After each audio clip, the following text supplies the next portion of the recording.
جب تم اللہ سے نم آنکھوں سے دعائیں کرتے ہو، اس یقین کے ساتھ کہ عرش سے کوئی معجزہ اتر آئے اور تمہاری نم آنکھوں میں خوشیاں بھر دے، تمہاری خالی جھولیاں بھر دے، تو سنو، قرآن میں اللہ تعالیٰ فرماتا ہے کہ تم ہمت نہ ہارو اور نہ غم کرو۔ اگر اللہ تمہاری مدد کرے تو تم پر کوئی غالب نہیں آ سکتا، اور اگر وہ تمہیں چھوڑ دے تو اس کے بعد کون ہے جو تمہاری مدد کرے۔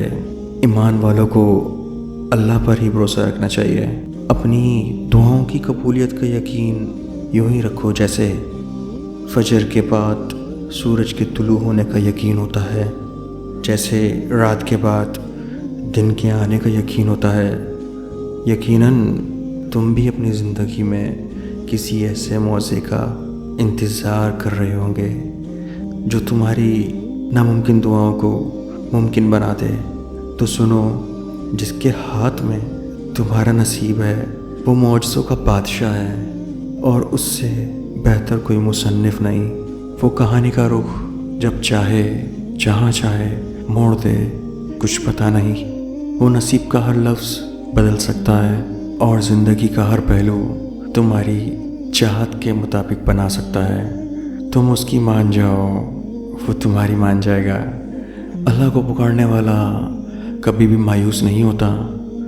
تم بھی حضرت ابراہیم علیہ السلام کی طرح یقین رکھو، جنہوں نے کہا تھا کہ میں صرف اپنے پروردگار کو پکارتا ہوں، اور مجھے یقین ہے کہ میں اپنے رب کو پکار کر کبھی مایوس نہیں رہوں گا۔ اللہ قرآن میں فرماتا ہے کہ تم مجھے ویسا ہی پاؤ گے جیسا میرا گمان کرو گے۔ یہ پڑھتے تو ہم سب ہیں لیکن سمجھتے نہیں۔ تم جانتے ہو کہ حضرت موسیٰ علیہ السلام کے پیچھے فوج لگی ہوئی تھی، تب اللہ نے سمندر کو کیوں 2 حصوں میں بانٹ دیا تھا؟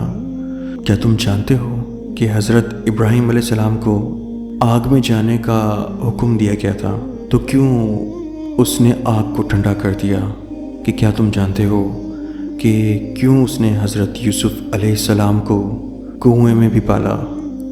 کیا تم جانتے ہو کہ کیوں اس نے حضرت ہاجرہ کو صحرا میں بھی زمزم دیا؟ کیوں حضرت یونس علیہ السلام کو مچھلی کے پیٹ میں بھی محفوظ رکھا؟ کیوں حضرت زکریا کو عمر کے آخری حصے میں بھی اولاد جیسے تحفے سے نوازا؟ ان سب میں ایک چیز مشابہ رکھتی تھی، یقین۔ ان میں سے کسی نے بھی ہمت نہیں ہاری۔ انہوں نے یقین رکھا کہ اللہ راستہ نکالے گا، اور اللہ نے راستہ نکالا۔ وہ سب اس پہ یقین رکھ کر آگے بڑھتے رہے، اور دیکھو اس رب نے بھی انہیں مایوس نہیں کیا۔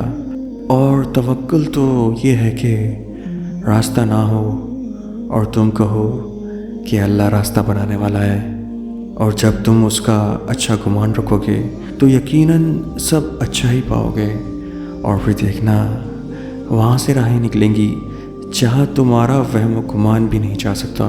اللہ تمہیں یہاں تک اس لیے نہیں لایا تاکہ تم مایوس ہو کے ہار جاؤ۔ تمہیں کیا لگتا ہے کہ تم آج جاؤ تو کیا وہاں بے وجہ ہو؟ تم خود یہاں تک نہیں پہنچے، بلکہ تمہیں یہاں تک لایا گیا ہے۔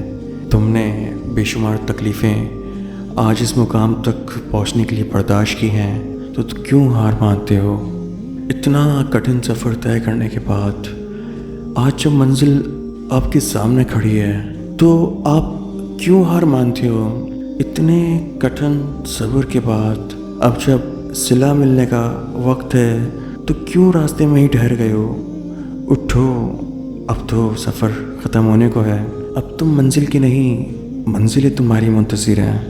اب تمہیں معجزوں کا نہیں بلکہ معجزوں کو تمہارا انتظار ہے۔ اب کن تمہاری ایک آخری دعا کا ارادہ باندھے ہوئے ہے کہ یہاں تم مانگو اور وہاں تمہیں تمہارے منہ سے نکلی پہلی فریاد پر ہی نواز دیا جائے۔ اب صبر کے زمانے گزر گئے، اب صلے کا وقت ہے۔ اب بات سکنے کی نہیں رہی، اب قبولیت کا وقت ہے۔ اب مسافتیں ختم ہونے کو ہیں۔ اب